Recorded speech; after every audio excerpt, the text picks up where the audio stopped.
وہ مسلمان تھے، ان کا مذہب اسلام تھا اور وہ قرآن پاک پڑھتے تھے، لیکن ان کے چاہنے والوں کا مذہب نہ تو اسلام ہے اور نہ ہی وہ قرآن پاک پڑھتے ہیں. ایسا کیوں ہے؟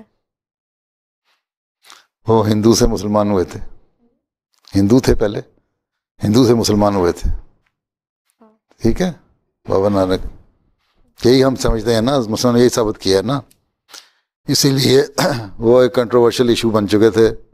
جب وہ ان کی وفات ہوئی ہے، ہندو کہتے تھے ہمارے پاس ہیں، یہ کہتے تھے، مسلمان کہتے تھے ہمارے ہیں، وہ کہتے تھے ہم نے ان کی جو وفات شدہ کی لاش کو آگ لگانی ہے، جلانا ہے، جس طرح ہم دعاؤں کی رسم ہے.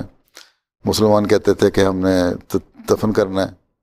پھر رات کو بہرحال ان کے جو تھے مسلمان لگتا ہے کہ دول لگا کے رات کو لاش اٹھا کے لے گئے. اگلے دن وہ سمجھے کہ بس وہ خود ہی غائب ہو گئے کہیں، اور ان کی چادر اور پھول جو تھے وہ آدھے آدھے بانٹ لیے گئے. ہندوؤں نے کہا ہم اس کو آگ لگا دیتے ہیں، انہوں نے کہا ہم اس کو دفنا دیتے ہیں، تاکہ وہ، اس لیے اب تک بابا نانک کی قبر کا پتہ نہیں لگتا. ٹھیک ہے، لیکن ان کے ماننے والے جو بات کے تھے وہ کچھ انفلوئنس میں ہندوؤں کے آ گئے، تو وہ ایک بیچ کا مذہب انہوں نے اختیار کر لیا جو سکھ کہلاتے ہیں.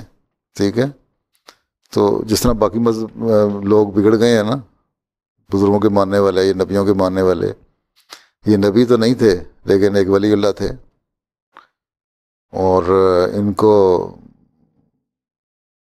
ماننے والے بگڑ گئے، اس لیے انہوں نے اپنا ایک نیا مذہب بھی بنا لیا ہے.